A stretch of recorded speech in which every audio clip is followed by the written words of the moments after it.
नमस्कार दर्शक बंधु पश्चिम अग्निवर्षा राज्यर विभिन्न अंचल पश्चिम ओडिशा रे जारी रही प्रबल गरम गुलुगुली उपकूल ओडिशा रे जनजीवन को अस्तव्यस्त करुछि गरम गुलुगुली। तेबे दर्शक बंधु आगामी 3 दिन पर्यंत एही भली पाग जारी रहिबो। तेबे दर्शक बंधु सबुठु बड़ खबर हेउछि बंगोपसागर रे सृष्टि हेबाकु जाउछि आउ एक लघुचाप। तेबे लघुचापर स्थिति केमिति रहिबो एवं ओडिशा उपरे यार प्रभाव केमिति रहिबो एवं जून 1 तारिख रे पाणीपागर स्थिति केमिति रहबो सारा देश रे आज वीडियो रे संपूर्ण आलोचना करिबा। आसंतु दर्शक बंधु वर्तमान परिस्थिति दर्शक बंधु दक्षिण पश्चिम मौसुमी वायु केरल छुईबा परे सामान्य धीमेई जाइछि माने स्लोली आगु को बढ़ुछि। किंतु वर्तमान परिस्थिति रे जम्मू काश्मीर पाखरे गोटे पश्चिमा झड़ बा डब्ल्यूडी सृष्टि होइछि जहा पई कि उत्तर भारत रे जो भली भाबरे गरम जारी रही सामान्य ब्रेक लगी। किंतु यही ब्रेक मात्र 2 दिन पाई 2 दिन पर पुणी बढ़िबो तापमात्रा आउ गरम गुलुगुली। तेबे दर्शक बंधु ओडिशार अनेक जिला को येलो अलर्ट एवं ऑरेंज अलर्ट जारी करछि आंचलिक पाणीपाग विभाग जून 1 तारिख पाई। आपण देखंतु जून 1 रे कलाहांडी बलांगीर सोनपुर एवं संबलपुर जिलार विभिन्न अंचल रे सोनपुर जिलार विभिन्न अंचल रे प्रबल गरम गुलुगुली हेबो।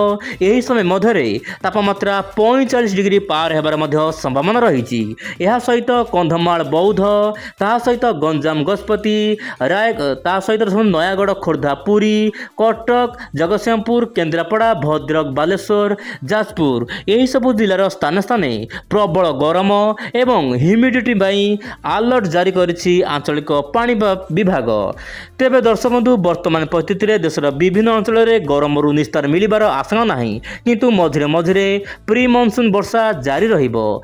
तेबे दर्शक बंधु आपण देखंतु अरब सागर वायु वर्तमान आपनकर दक्षिण भारत भितर प्रवेश करुछि जहा पई कि दक्षिण भारतर किछि राज्य रे वर्षा जारी रहिबो। किंतु मौसुमी वायु सामान्य दुर्बल भली परिस्थिति देखिबो मिलुछि। तेबे अंडमान निकोबर आखपाख अंचल रे प्रबल वर्षा हेबो। एहा सहित उत्तर पूर्व राज्य गुडी करे प्रबल वर्षा हेबार आशंका रहिछि।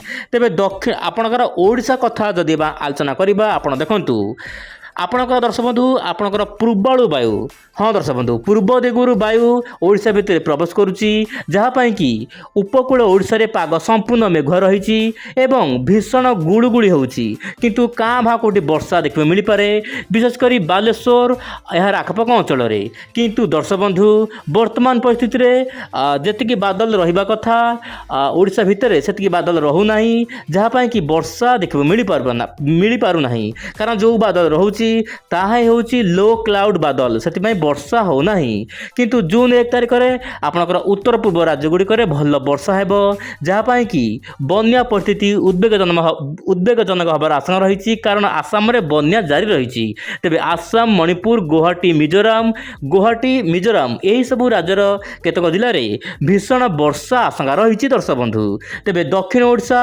उत्तर ओडिशार काँ भा स्थान रे मध्यम धरणर वर्षा आशंका रही। यह सहित गोवा केरल तमिलनाडु ता सहित मुंबई यार आखपाख अंचल रे सामान्य वर्षा देखिबा मिली पारे। किंतु दर्शक बंधु आपनकर मध्य भारत ता सहित उत्तर भारत पश्चिम भारतर विभिन्न राज्य रे पाग शुक्ल रहिबो। किंतु डब्ल्यूडी बा पश्चिमा झड़ प्रभाव रे जम्मू काश्मीर केतक स्थान रे मध्यम धरणर वर्षा आशंका रही।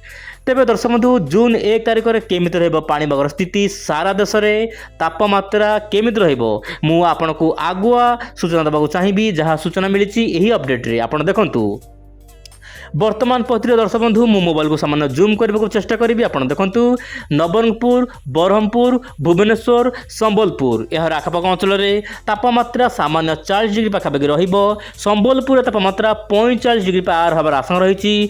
पश्चिम ओडिशार विभिन्न अंचल में तापमात्रा बढ़ी पारे।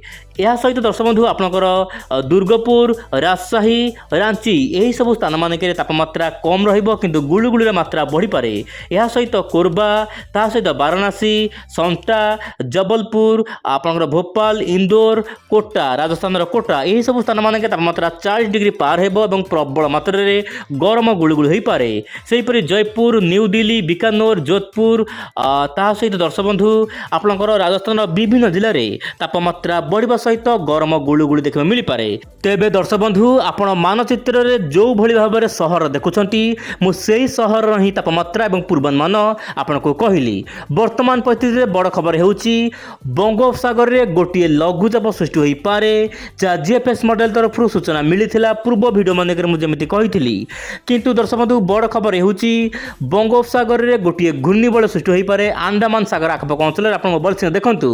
किंतु घूर्णिबल केते शक्तिशाली हम बर्तमान सुधा कौन स्पष्ट सूचना नहीं। कारण दर्शक बंधु लॉन्ग रेंज फोरकास्ट जेहेतु रोची प्रत्येक दिन पाणीपागर पूर्वानुमान परिवर्तन होता है। से दर्शक बंधु आप निश्चय पर चैनल सहित जोड़ी ही रहिले मु प्रत्येक दिन अपडेट रे निश्चय पर सठिक सूचना देवाक चेष्टा करी आपण मानक। तेज दर्शक बंधु बड़ खबर होउची जून 10 रु 15 तारिख मध्य दर्शक बंधु जून 10 रु 15 तारिख मध्य ओडिशार विभिन्न स्थान खाली ओडिशा नुहे पश्चिमबंग झारखंड छत्तीसगढ़ अनेक स्थान में प्रबल वर्षा जारी देखा मिल पारे बोली जहाँ आगुआ सूचना देती जीएफएस मॉडल। तेबे ये थिला पाणीपाग खबर मुझे जहाँ कहली पुणी आसबि आसना काली आउ एक नुआ अपडेट रे। नमस्कार, जय जगन्नाथ।